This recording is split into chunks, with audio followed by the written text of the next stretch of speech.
some basic stuff I didn't understand, you know. Was kind of hoping somebody who's been here for a little bit, could give a walkthrough, maybe talk about it, you know. Easy way to learn. Like I've read through a lot of the white paper and other stuff, but you know, there's only so much you can get from the white paper. Yeah, nice to meet you too, and I will gladly answer any questions you have and any stuff you would like to know.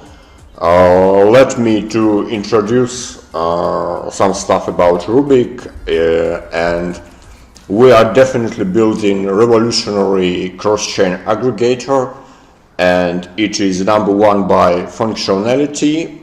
Also, we put many efforts into attracting many crypto enthusiasts all over the world to build very strong and devoted community. So the project is long-term oriented, and we have solid development team which boosting Rubik, and also we have solid marketing team. So if you have many maybe cooperation offers or suggestions, we will gladly consider all the stuff.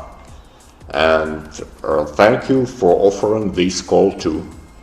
This is very fine that crypto enthusiasts are interested in our product. Thank you so much. Yeah, man. So like one question I had, you know, just about the team. Okay. Is everyone listed on the team page still part of the team? I can include that in the chat here. So the DeFi Talks chat that we're in, I brought to the text chat. Because some people I was unsure of if they were still with the team or not. A good example would be Collin O'Brien. Collin O'Brien, as I'm aware of, he is still have a connection with our team, but he doesn't actively participate in the ecosystem because he devotes the most part of his time to some another project. But he's still in the community. He's present in Telegram communities, in Discord server, and the connections with him are not lost. And I understand that all Rubik community members want to see him again at the AMA talks. He's very charismatic guy,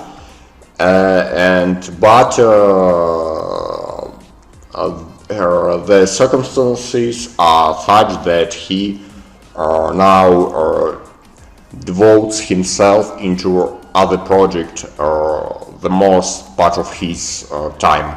So I'm not sure when he can join some AMA inside Rubik ecosystem. So there are no exact time frames about it, and I also want to see him, but we have such situation, and anyway we're waiting for him again in our fam.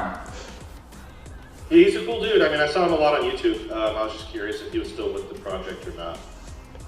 Because there hasn't been any YouTube videos uploaded in like a year.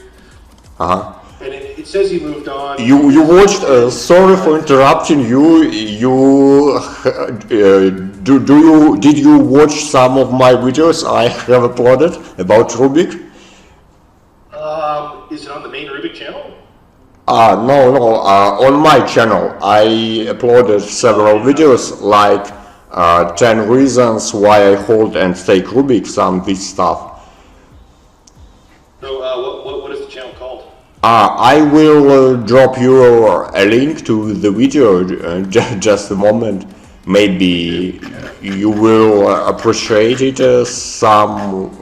and find some time to watch it. Okay, I just drop in a link. This one. That's my personal video about Rubik.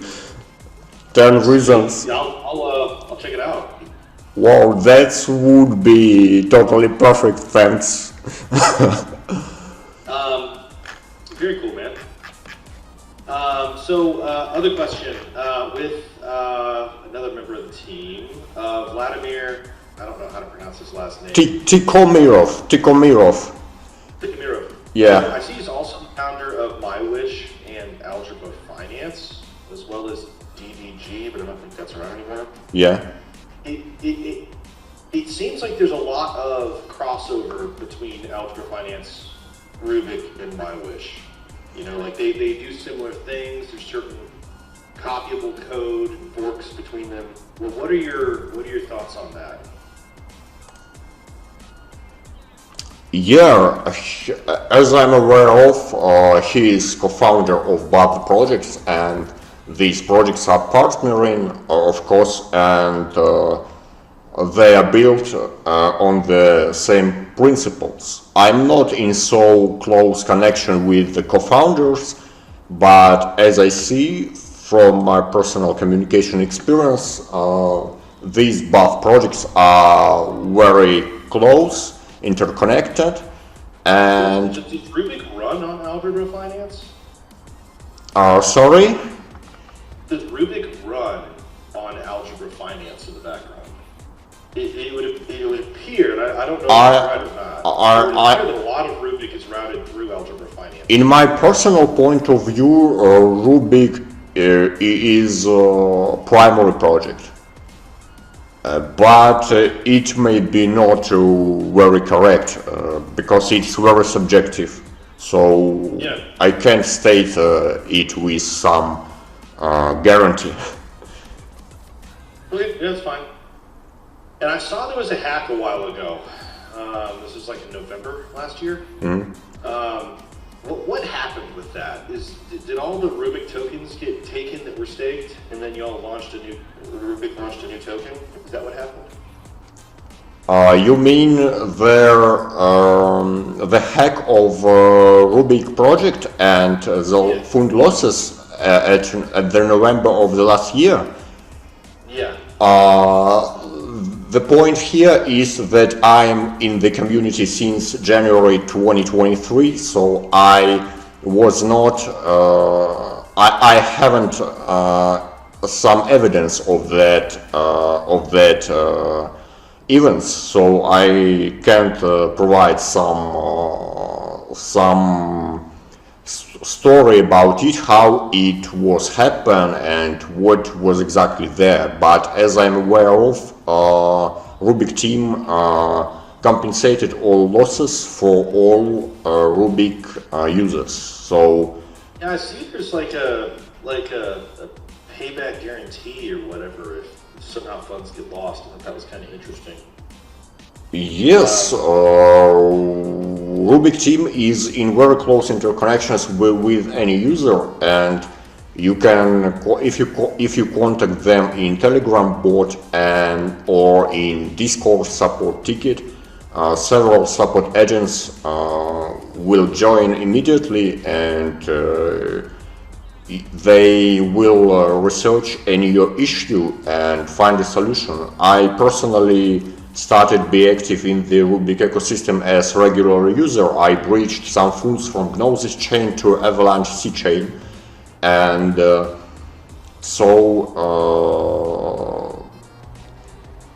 my first tickets with questions were answered very fast and accurate, and all my issues were clarified.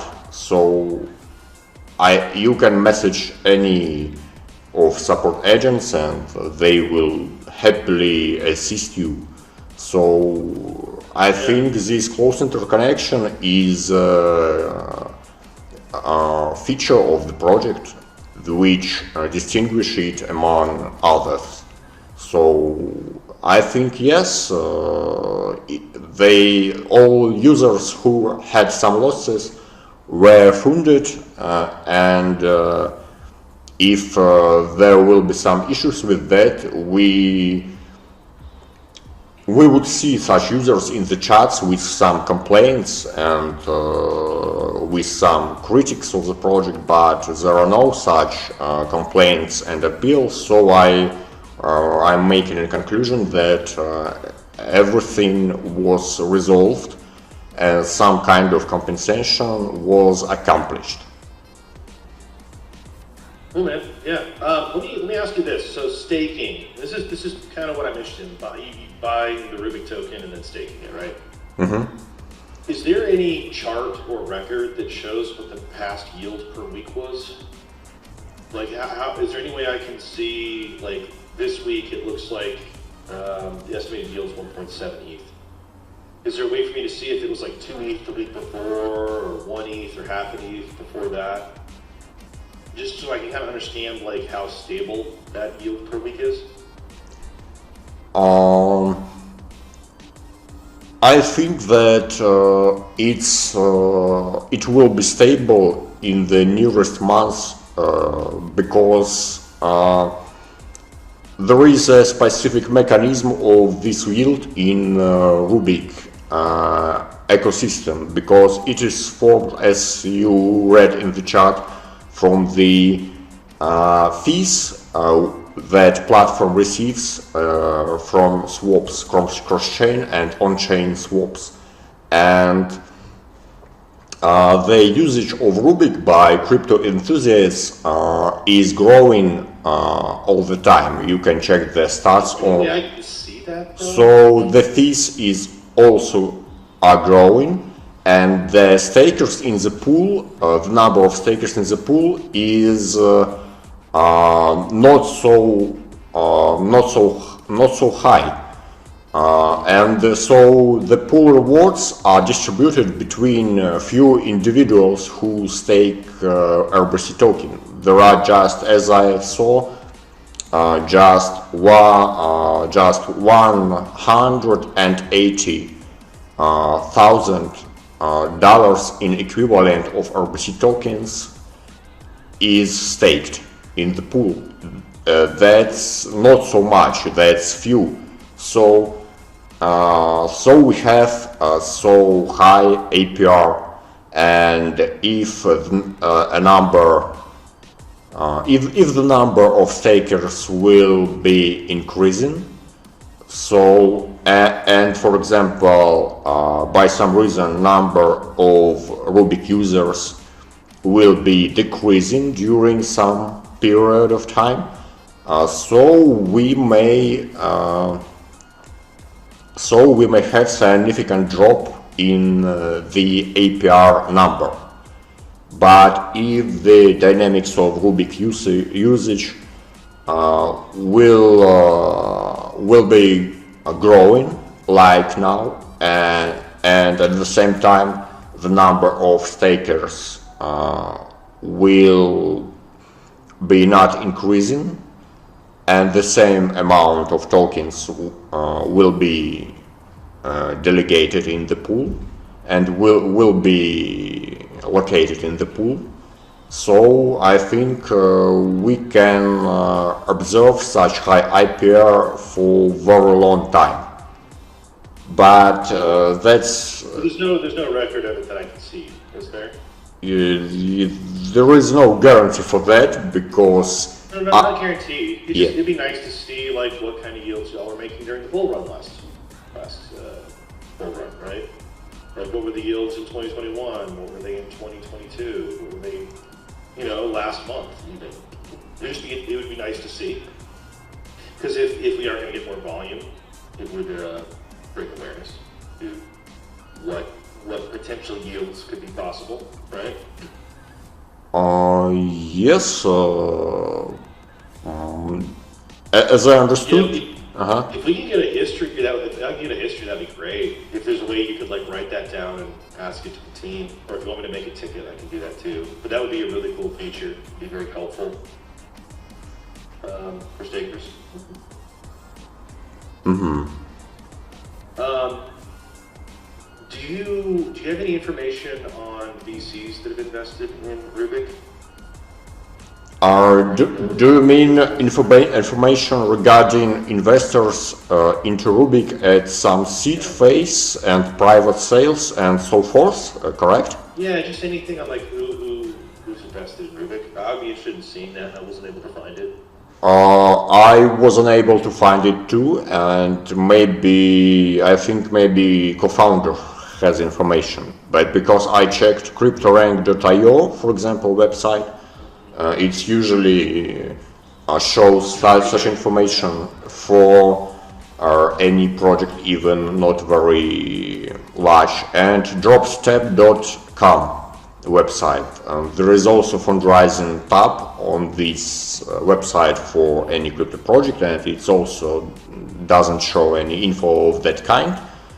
So I make a conclusion. If there's any way to find out that information, I'd love to be able to get it. Sorry? If there's any way to get that information, I'd love to be able to see if there's any VCs who've invested in Rubik. I think just maybe I think this information is closed, or maybe there are no so many. Maybe, but it's good to ask the question, right? Yeah, it's better to ask the co-founder.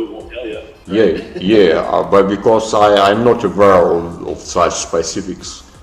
But it's a very interesting question, I agree. Is there a person I could ask that? I personally doesn't have a contact line with the co-founder, so no option to ask.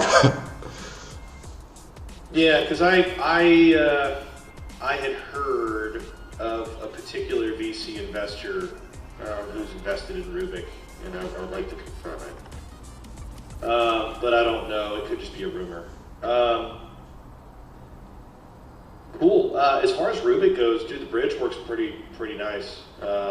Is the best to stake? You have to be on arbitrum. Is that right? Yes, of course, because So I would buy Rubik on a chain like Ethereum, and then bridge it over to arbitrum, and that would take like 12 days, whatever it takes. No, when you bridge Rubik from Ethereum to Arbitrum, it takes maybe 10 seconds to bridge. I can send you a video, my personal video guide, when That'd be great, because I am interested in getting some Rubik. But yeah, I mean, that aside, the video would be great. That'd be super helpful. I'll watch it later. Okay, just a moment. I will send it into the chat. Already. I'll put that up on my watch list, man. I'll check that out later. Glad to hear this. Thank you so much. Well, it's a cool project, man. I mean, I'm assuming you're invested in Rubik, yeah? Yeah, of course. I'm a holder and staker, and I also Rubik trader on Max Exchange. That's also. Yeah, I mean, just looking at Rubik, there's some pretty bullish things that I see about it. I mean, the big downsides would be there's some weird stuff with the team I'm a little bit concerned about. I don't know how legitimate some of the team is that they have. I wish you had more information on that. I would also be interested in knowing the VCs, because I think there's some important notes to know if someone is or isn't invested in Rubik. But outside of that, I mean, it's a great tool, seems to have good rewards, seems to be active. They're actively updating the GitHub, the Twitter, the website. I mean, it's a living project, right? It's not dead. Yes, of course. It's a good market cap. One thing I am a little concerned about is how low the amount of tokens in circulation are. Do you know anything about what the intentions of the devs are on those circulating tokens? Why it's only 1% or 10% when it's been out for many years now? Okay, let's check it out. Interesting question. I will see the CoinGecko page of Rubik just now. And do you mind if I will send you Rubik's tokenomics? It's public chart and public data. Yeah, that's great. Okay, just a moment. I will find Rubik's tokenomics, and then we will go to the Rubik's CoinGecko page. Yeah, I just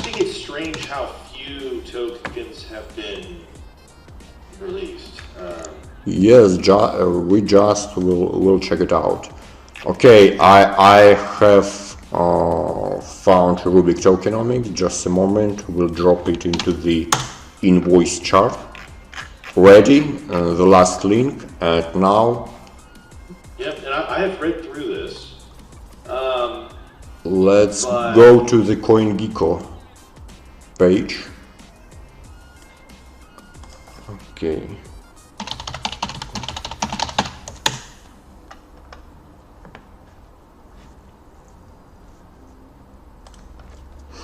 Yeah, my understanding is most of the Rubik tokens were given away for free to people who use the protocol. Yeah, we have swapped our program, and any swapper who use these particular protocols like on-chain swaps between arbitrum and RBC, he's awarded with Rubik tokens, and it's very exciting when you finish your swap and see the bright image of some Pepe meme character which awards you with RBC tokens that immediately emerge into your balance at the top of your browser tab. That's super cool. Oh, yes, I see that just 10% of Rubik tokens in the supply. Okay, let's open Rubik tokenomics page to specific. That image, the token lock periods, it's not legible. So, you know, there's no information that I'm able to see, and that's another thing that's a red flag. So, like, if you haven't noticed, every question I'm asking, there's a lot of things I love about Rubik, but there's several red flags that are keeping me from investing or sharing this with other people who are interested in tokens like Rubik. And I kind of need answers to be able to present that to them and move forward with it, you know? Because there's other projects out there too, and too many red flags. It's not a good purchase. Yeah. I just researching the tokenomics chart for now, and we have the. But the chart's not viewable. Like, it's so small and you can't read it. You know what I mean? You mean that the chart is so small at the page, right? Yeah, you can't read it. You can't see what the token unlocks are. And I just clicked. I will share my screen with you now. In just a moment. Okay. Not so. I have selected the camera, but probably you see my face, right? Or my browser. Yes, I can see it. Nice. Hey, how's it going, man? You see my face, right? Yes. Okay, but you should see my browser. I just need to switch some Discord settings because I'm not streaming. I'm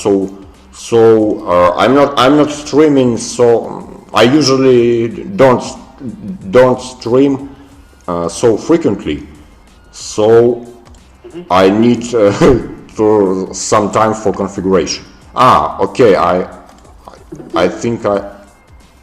And now, do you see my browser? Yeah, and I've been through this too. Nice. Yeah, I can see it. Nice. So, okay. And I just made a right click at this chart and selected Open Image and New Tab option, and then image. I did just do that, and that helps. But this one I'm less interested in. Like, I understand this one, and I can read it. It's the token lock periods. So if you go to that, there should be more tokens in circulation than it's showing. A pretty significant amount more. Like, there should be. Open that one in a new tab. The token lock periods. Yeah. I'm sorry, I'm opening the token logs periods chart for now to better understand what you're talking about. We're already, we should be much closer to fully diluted right now. Like we should be between 50% and 75%. But right now, everything I've seen only shows 10%. So why have the tokens not diluted more? Oh. What's up with that? Or Here's it's I have unlocked, but they're not being sold or distributed to the public. They can just be dumped in an instant and rug the protocol, right? So I'm trying to understand why they haven't been distributed. SuperSynapse, I'm very sorry, I had some connection issue and I currently have a token logs period chart just now. So I look it first time just now.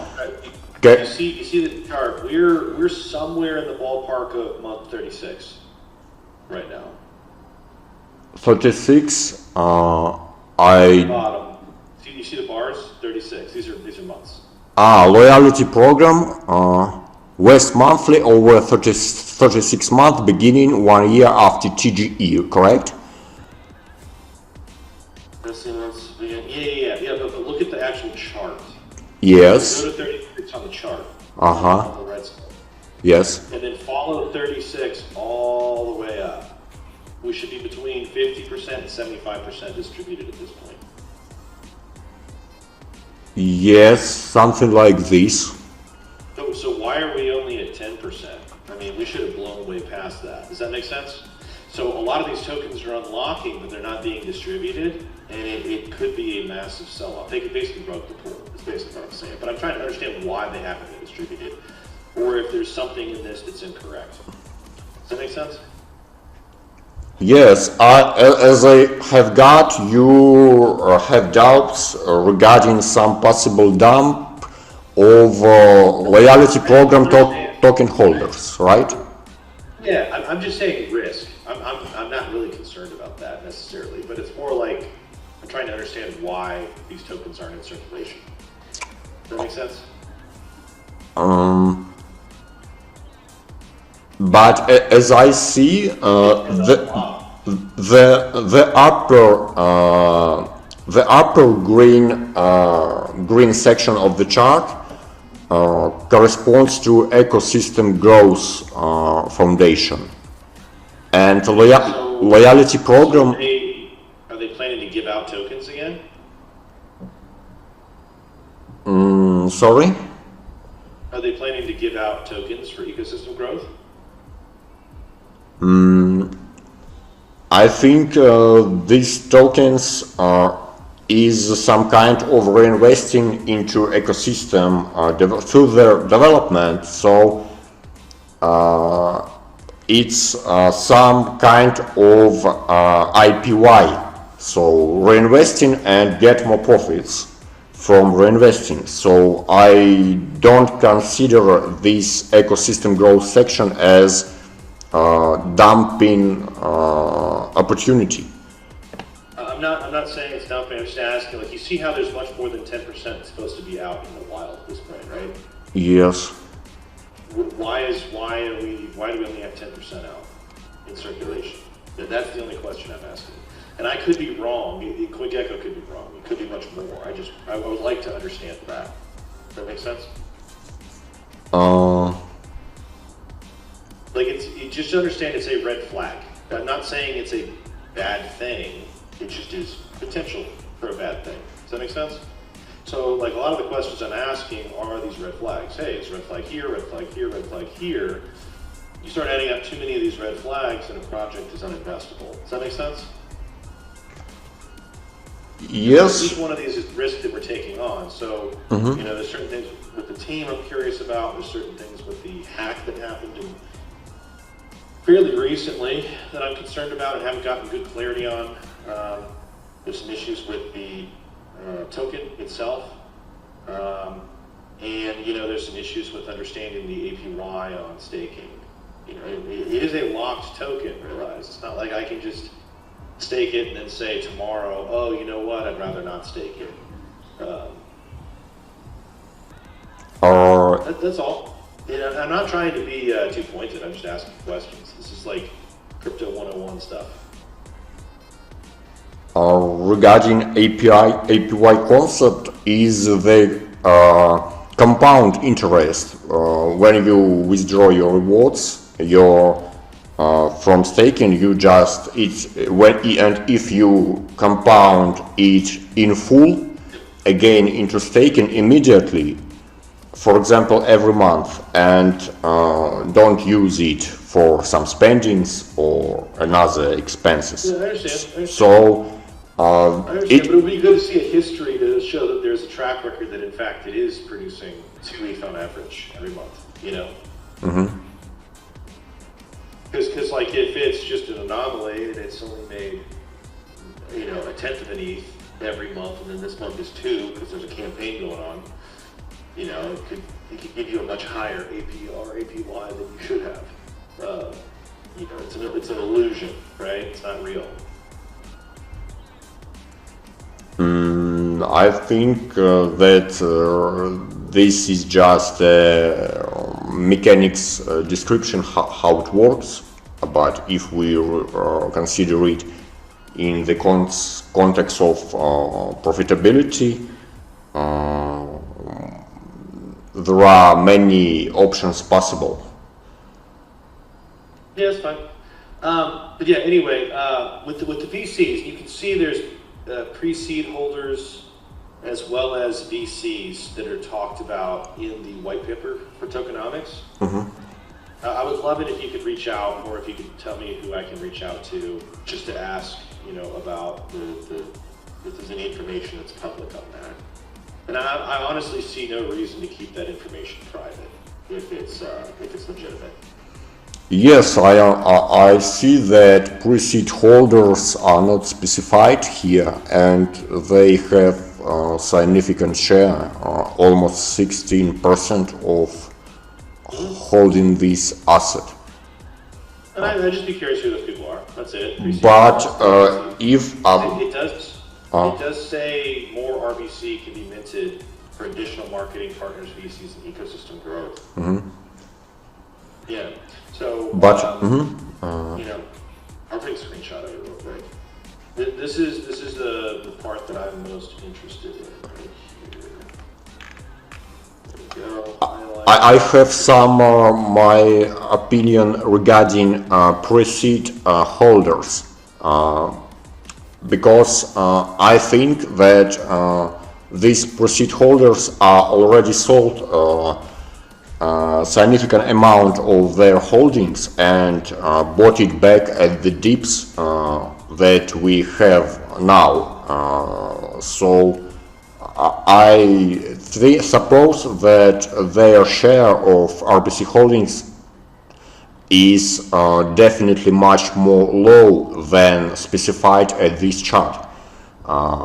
So we don't have any way to know that unless it's confirmed. I mean, it's yes, not very precise. yes, it's just my supposement, because if I would proceed investor, I would definitely sell a major part of my holdings when Rubik did say 50 x's of profit at the bull run, or one, as I saw at the chart, it did 100 x's. So it's logical to sell some part of holdings and buy back the token at the dips which we observe now. So it's almost guaranteed. But it's CryptoRocky. Something I'd like to see is like this. You see, this is the coin gecko for Polygon. Put that in the chat here. Yeah. See how it says, here's the foundation, here's the vesting, here's the mining and seeding, and here's the addresses for each one of those. You can check on it. None of that's been done. So there's a lot of behind the scenes stuff. But by the way, Rocky, where are you from? I'm from Eastern Europe. It's Belarus. Belarus. Very nice. I'm from the U.S. I'm in Georgia. I don't know if you know where Georgia is. It's above Florida. Whoa, Georgia is so cool. We have some a country called also Georgia near Belarus. It's near Caucasus Mountains. Yeah, man. It's different Georgia, but same thing. Yeah, the different Georgia, but the same name. It's maybe some little bit confusing for the Americans. Yeah, but anyway,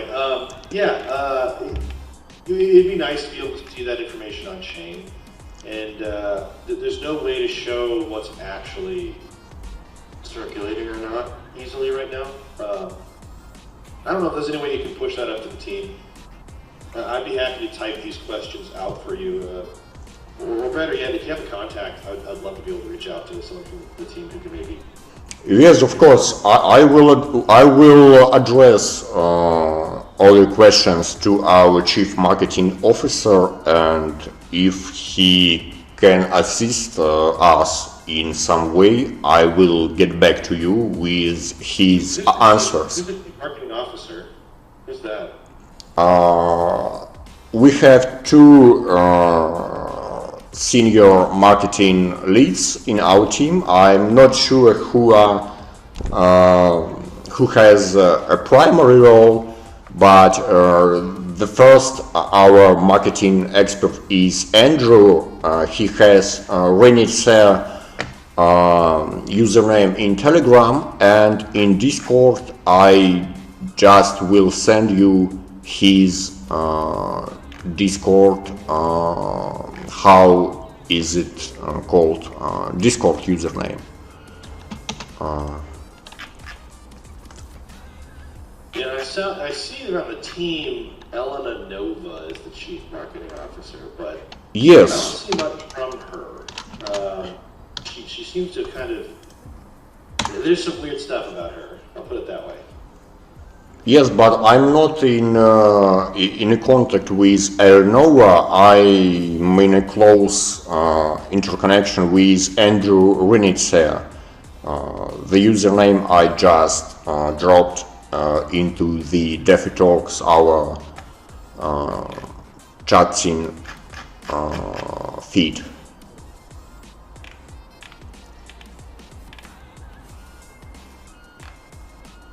I'm not sure. Andrew is in Spain now, and maybe he has some not working time, so there is no guarantee that he joins us just now. But I will address him all your questions. And yes, thank you so much. It would be totally fine if you write these questions in text. That would be totally cool. Cool, man. I'm gonna hop off and get some other stuff done. We can keep in contact. Thank you for being able to meet with me today. We're about to hit like the half hour. Thank you so much for the interest in our project. Rubik's pretty cool, dude. It's an interesting project. I like it. I think it has some good potential. But yeah, I would be curious to have some more clarity, especially with some of the people that I do investments with as well. So anyway, thanks, man. Thank you so much for this wonderful talk, and it would be very interesting for me too to research Rubik more deep, and I will address questions, and if some new answers will be received, I will get back to you with these answers in text. And if you are interested maybe in some commercial cooperation between Rubik and your community, so we can also gladly discuss it anytime. Thank you. Thanks a ton. Awesome. Thanks, CryptoRocky. Appreciate it, man. Talk to you later. Thanks, SuperSynapse, and it would be nice to talk to you again. Thank you.